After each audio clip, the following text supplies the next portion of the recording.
Bueno. Pues vamos a hablar hoy de la segunda unidad de esta asignatura, que es el tema entero de sobre MPI, ¿vale? Y bueno, los que hayáis cursado ya esta asignatura anteriormente sabréis exactamente de lo que estoy hablando, y los que no, pues vamos a aprender un poquito de lo que de lo que es, ¿ok? Entonces, bueno, la unidad 2 se basa en MPI, que se traduce literalmente en Message Passing Interface, ¿vale? Al español sería interfaz de paso de mensajes. Y lo que es MPI es pues el estándar de facto para la programación en arquitecturas de memoria distribuida, ¿vale? Esto es importante.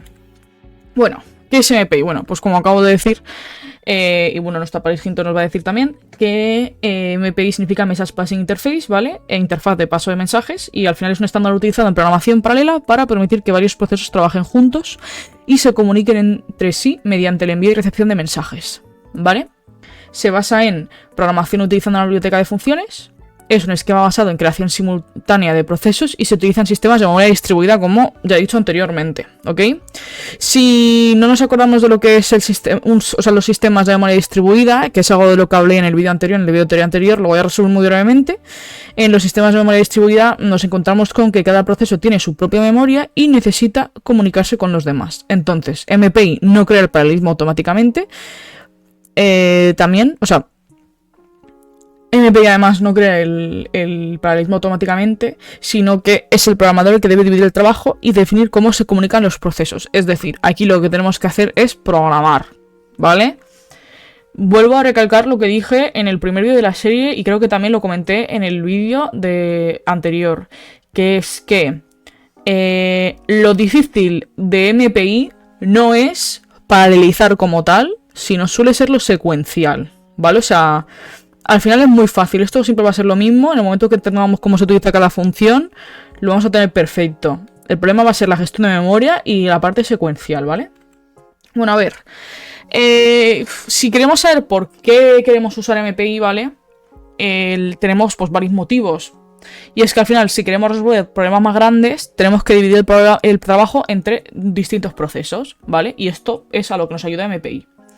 Entonces lo que hacemos es que cada proceso ejecuta una parte del programa, ¿vale? Y puede trabajar en paralelo con los demás. Entonces, ¿qué conseguimos? Pues conseguimos reducir el tiempo de ejecución, aprovechar varios procesadores o nodos y resolver problemas que serían demasiado grandes para un solo ordenador, ¿vale? Por eso MPI es tan efectivo. Y bueno, aparte de esto tenemos unas características... ¡Ay, que se ha ido atrás del todo! No sé por qué. Aparte de esto tenemos unas características clave, ¿vale? Que es muy importante que esta nos la sepamos para poder entender cómo funciona este estándar de facto. Uno es el rendimiento en MPI. Lo que hace es, la primera característica sería el rendimiento, que al final nos ayuda a ocultar las características físicas de la red para ser eficiente en múltiples arquitecturas. Esto sería la latencia del ancho de banda. La escalabilidad, que permite aumentar el número de procesos sin penalizar drásticamente el rendimiento. La portabilidad de MPI, que significa que esté disponible en prácticamente cualquier sistema de computación paralela. Eso significa que si nosotros programamos una cosa en un lugar, podamos coger lo que acabamos de programar en otro sistema y que se ejecute de la misma manera.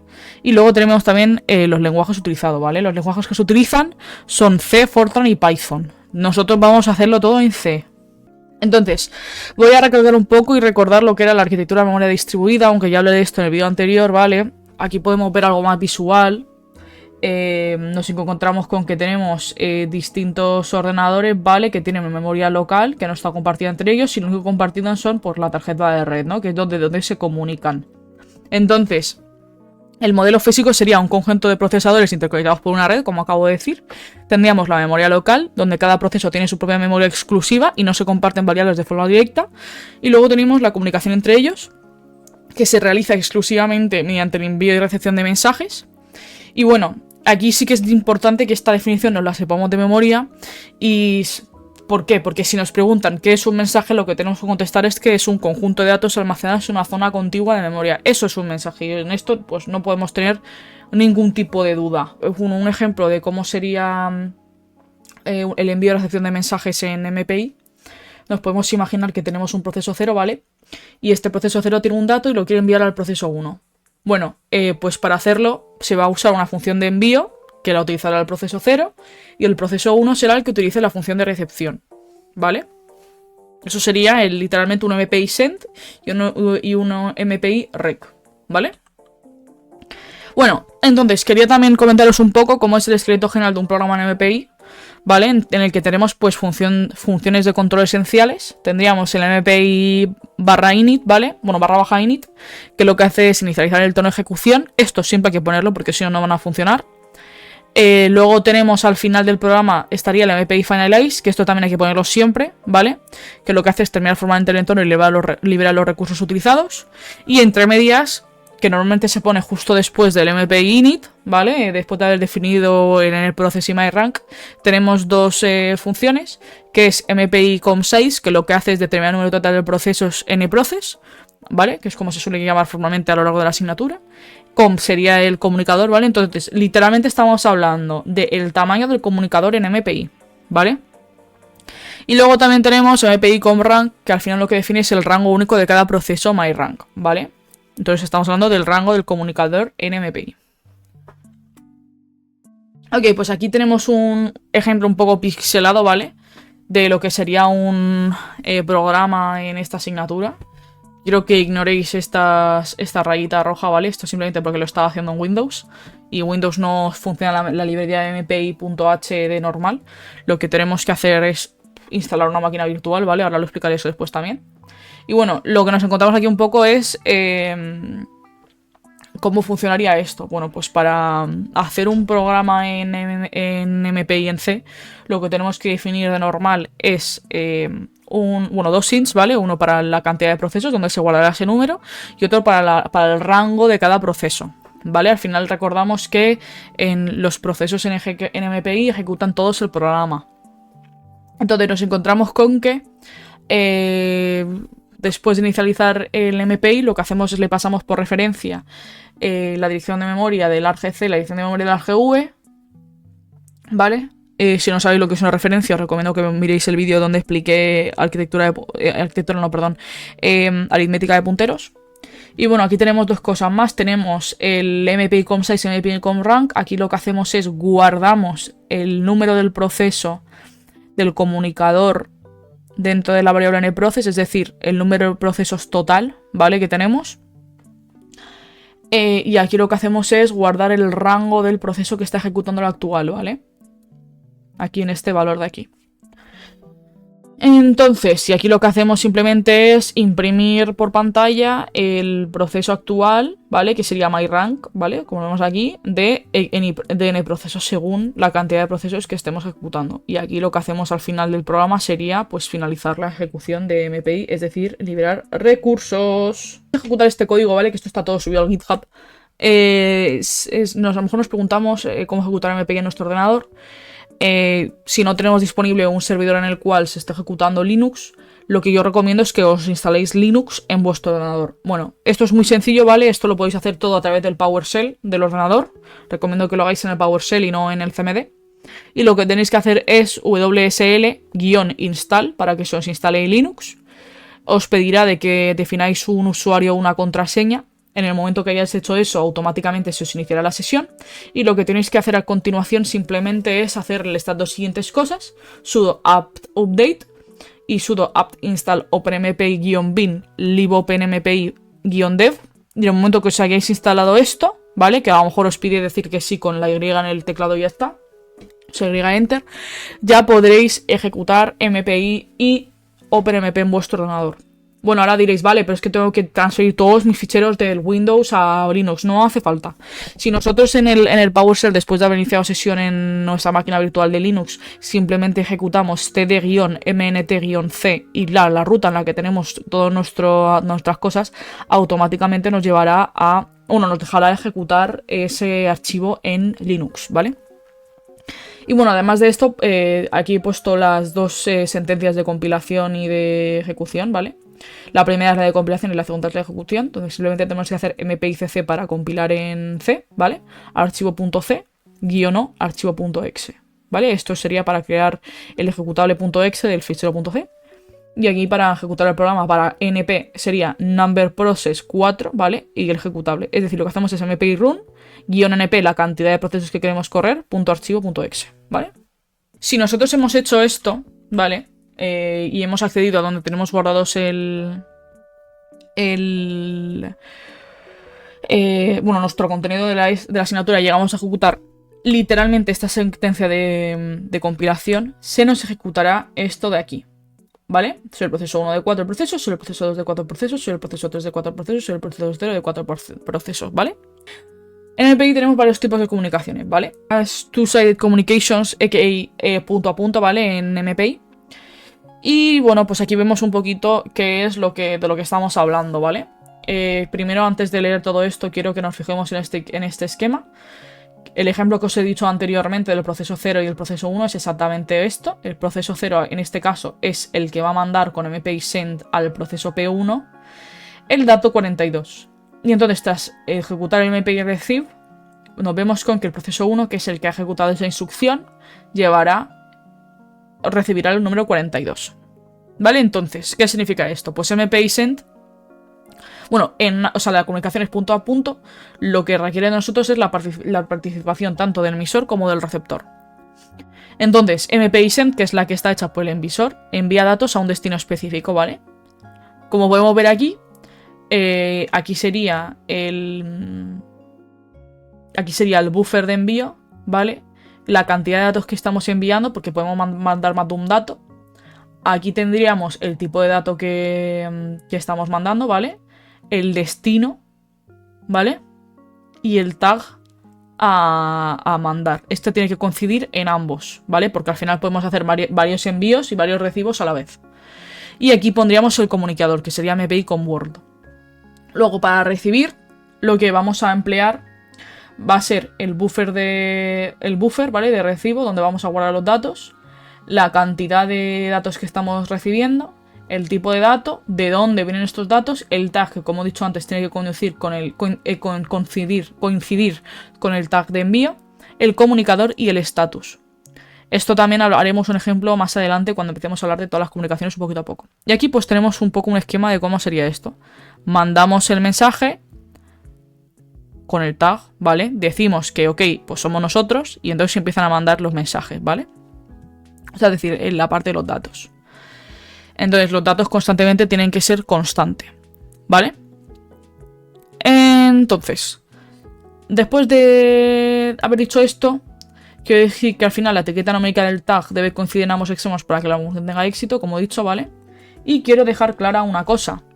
Cuando estamos hablando de MPI send y MPI receive, nos van a sonar un término que es el tema de los bloqueos o el deadlock, y es que existe el riesgo de que los procesos se queden esperando indefinidamente si no hay una correspondencia correcta entre envíos y recepciones, ¿vale? Es decir, puede ocurrir que si nosotros no diseñamos bien nuestro programa, uno de los procesos se quede esperando indefinidamente a un mensaje que nunca va a llegar, ¿vale? Esto es un riesgo constante en MPI.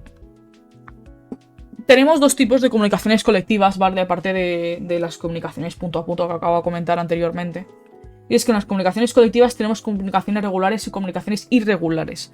Simplemente nos tenemos que acordar de que las comunicaciones regulares, la cantidad de datos que se envían va a ser exactamente la misma, mientras que en la irregular, ¿vale?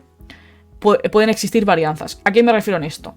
Todos los procesos van a enviar la misma cantidad de datos. Al final, las comunicaciones colectivas son operaciones donde participan todos los procesos de un comunicador simultáneamente y existen diferentes tipos de funciones, ¿vale? Yo en esta diapositiva únicamente voy a presentar las que yo pienso que son importantes para la asignatura, ¿vale? Pero recomiendo que os paséis por el contenido de la asignatura, evidentemente. Esto es al final para tener un poco de refuerzo a la hora de estudiar. O sea, no digo, en ningún momento estoy diciendo que os vais a ir únicamente mis apuntes para estudiaros el contenido de esta asignatura.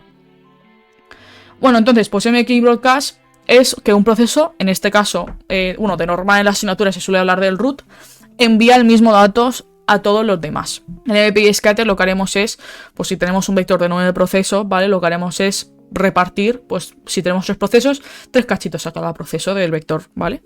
Y el MPI Gather es al revés. Si tenemos en 3 procesos con 3 cachitos cada uno de ellos, de normal estamos hablando del root, pero no tiene por qué ser el root siempre, pues será el que lo reciba, ¿vale? O sea, 3, 3, 3. Entonces se construirá un vector de 9. Bueno, el MPI al gather significa que básicamente es exactamente lo mismo que el anterior, solo que todos recolectan el vector completo. Luego tenemos MPI reduce, que hablará un poquito más en detalle más adelante. ¿Por qué digo esto? Porque existen distintos tipos de operaciones, ¿vale? Pero son operaciones básicamente hablando de MPI, donde por ejemplo podemos hacer una suma, una resta, calcular el máximo, el mínimo, y lo que hacemos es que el resultado se queda solo en el proceso root.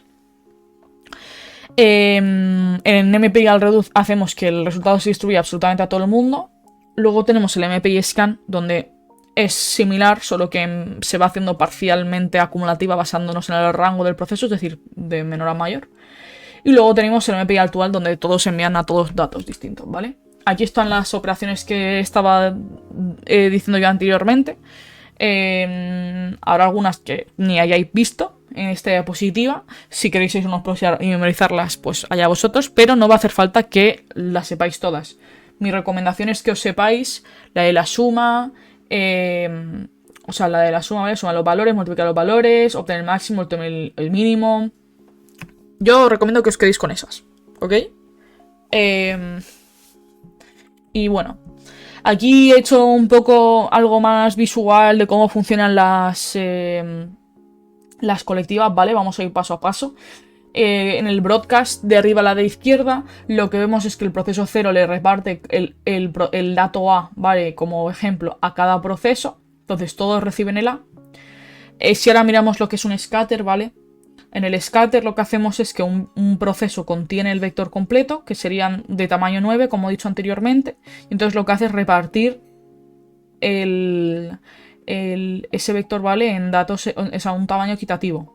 A veces que recibe 3, o sea, proceso 0 recibe a veces que serían 3 datos del vector. El proceso 1 recibe 3 datos, que sea el df del vector. El proceso 2 recibe 3 datos, ghi del vector. El gather es exactamente el mismo proceso, solo que es la inversa, ¿vale? Es decir, si tenemos una división de un vector en 3 cachitos, existirá un proceso que suele ser el root, recibirá pues el vector al 100%, ¿vale? El MPI al gather, una vez más, es exactamente el mismo proceso, solo que esta vez todos reciben el vector al completo, ¿vale? Como vemos aquí.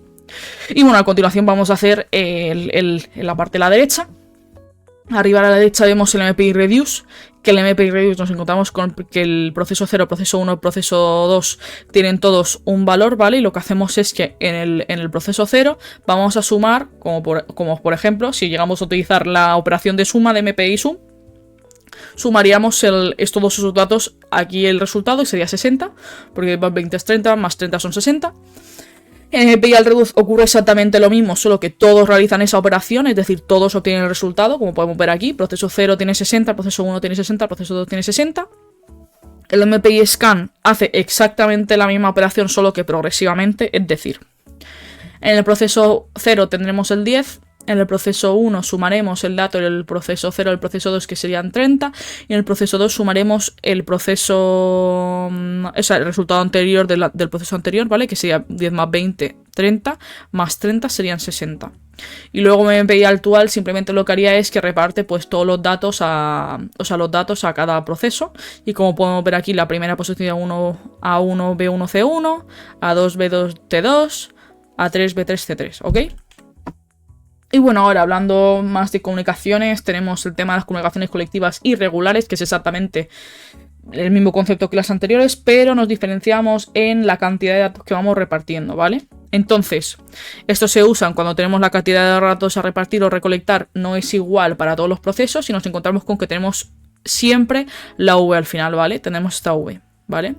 Podemos memorizar esto como varianza, ¿vale? Si nos acordamos de la varianza, es decir, algo que varía en tamaño, nos acordamos de que atrás siempre habrá un V. Y esta es la manera de que yo recomiendo que reconozcáis todos estos comandos.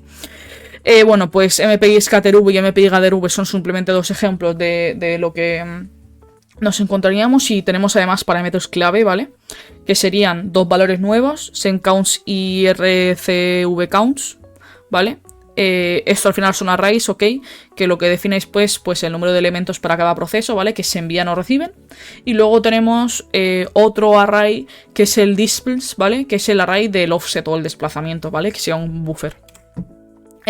Aquí, por cierto, no voy a hacer ejemplos de trazas aún. Quiero que simplemente miremos la teoría y ya pues haré otro vídeo, pues a lo mejor un vídeo para cada cosa, ¿vale?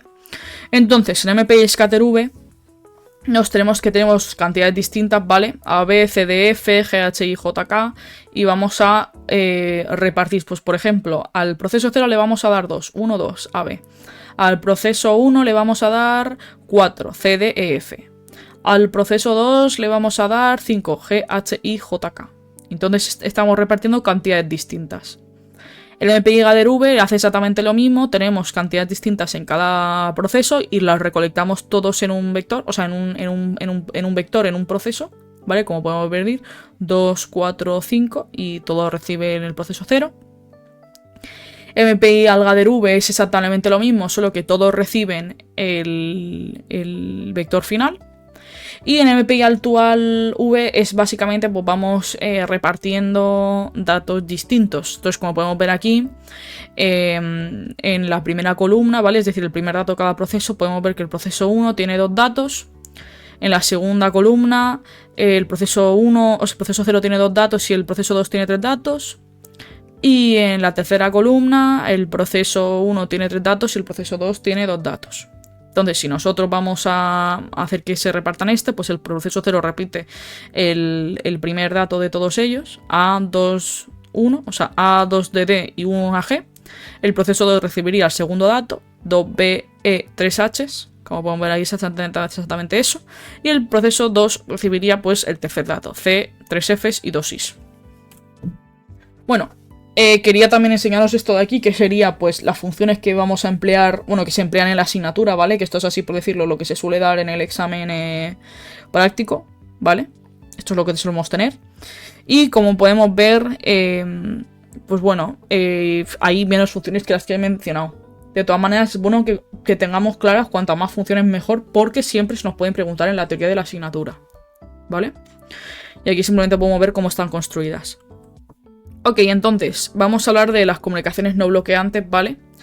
Que esto lo que hace es, pues, en MPI, al final lo que se emplean, o sea, estas funciones se emplean cuando queremos que un proceso inicie una comunicación, pero no se quede parado esperando a que termine inmediatamente, perdón. Que estoy hablando muy rápido. Entonces, si nosotros nos imaginamos que cada proceso tiene que intercambiar datos con otros procesos, pero que también tiene cálculos independientes que puede hacer mientras espera, ¿vale? Nos vamos a encontrar con el siguiente ejemplo, ¿vale? Entonces, vamos a imaginarnos que tenemos una matriz dividida entre procesos, ¿vale? Y vamos a trabajar con 3 procesos. Tendríamos el proceso 0, que calcula una parte de la matriz, el proceso 1, que calcula otra parte, y el proceso 2, que calcula otra parte. Pues entonces lo que nos ocurre es que cada proceso pues, puede necesitar datos de sus vecinos para calcular los bordes, ¿no? Entonces lo que haríamos es dividir el trabajo en 4 pasos. El primer paso sería el inicio de recepción y envío de datos de los bordes. El segundo paso sería pues que mientras llegan estos datos se calcula la parte interior. El tercer paso sería que cuando necesitamos los bordes esperamos a que la comunicación termine. Y el cuarto paso sería que el cálculo de la parte que depende de los datos recibidos se realiza al final. Entonces lo que hacemos es mejorar el rendimiento porque el proceso no se pierde tiempo esperando datos desde el principio. Entonces, lo que al final queremos evitar son esperas innecesarias, ¿vale? Que ocurren en operaciones bloqueantes como las de punto a punto, en concreto MPI send y MPI receive. Y nos encontramos con que el proceso se puede quedar esperando hasta que la operación se complete en las de punto a punto, y eso es lo que queremos evitar. Entonces, si utilizamos comunicaciones no bloqueantes, como es el caso de MPI/isend o MPI/iReceive, nos encontramos con que la comunicación se inicia, pero el programa continúa ejecutándose. Sí que es verdad que más adelante podemos comprobar si se ha terminado o no se ha terminado con MPI wait o MPI test. Bueno, perdón, se comprueba o se espera a que termine con MPI wait o MPI test, ¿vale? Entonces, ¿qué tenemos aquí? Una vez más recapitulando, básicamente hablando, lo que hacemos es permitir el solapamiento entre cómputo y comunicación para evitar que los procesos se queden ociosos, es decir, maximizar el rendimiento. Para esto vamos a utilizar MPI send e MPI rec, ¿vale? Utilizamos un objeto que es el MPI/request para rastrear la operación. Y es obligatorio llamar a MPI/wait o MPI/test para asegurar que el buffer se puede reutilizar con seguridad. ¿Vale? Bueno, más cosas. Tenemos MPI-2, ¿vale? Que esto es otra versión del estándar MPI. Y bueno, quiero un poquito decir que volver a MPI 1 antes de empezar con esto. Al final MPI 1 fue la primera versión del estándar de MPI, que se centra principalmente en la comunicación entre procesos mediante envío y recepción de mensajes, ¿vale?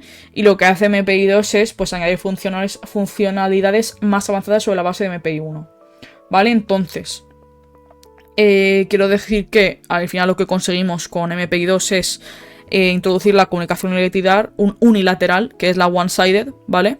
Donde un solo proceso inicia y completa la transferencia sin interrupción activa del otro.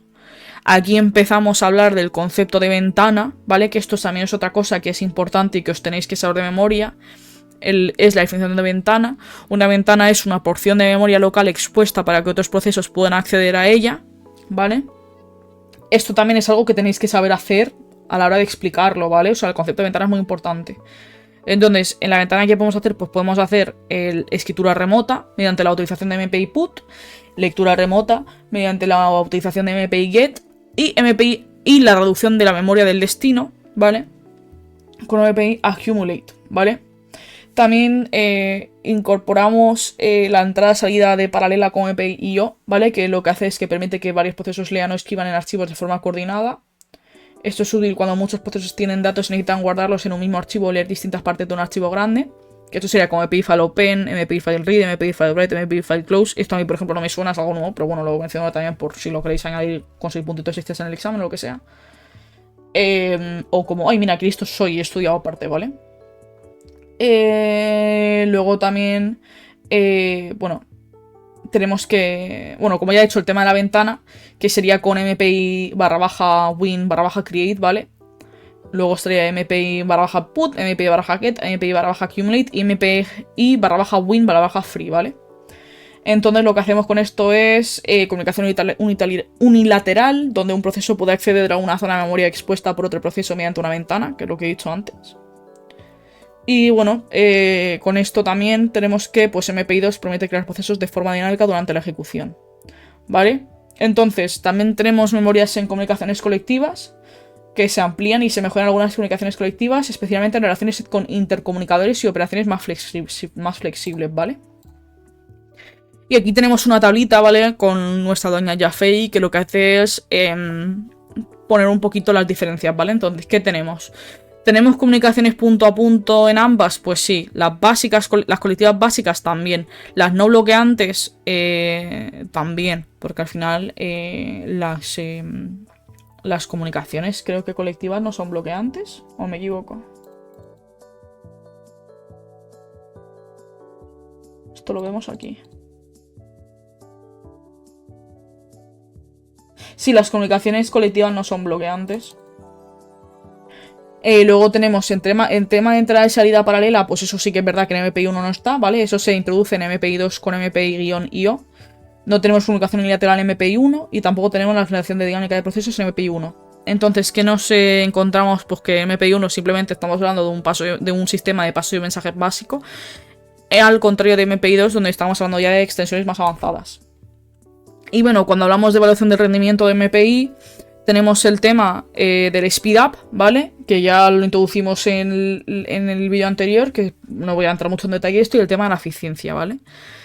Y bueno, aparte de esto, estamos también hablando del tema de la sobrecarga, es decir, los overheads, donde tenemos el tiempo de perdido en comunicaciones, sincronizaciones y desequilibrio de carga, que sería pues el loading balance. Y bueno, pues de esto hemos introducido lo que es MPI. Muchas gracias por ver el vídeo y un saludito. Adiós.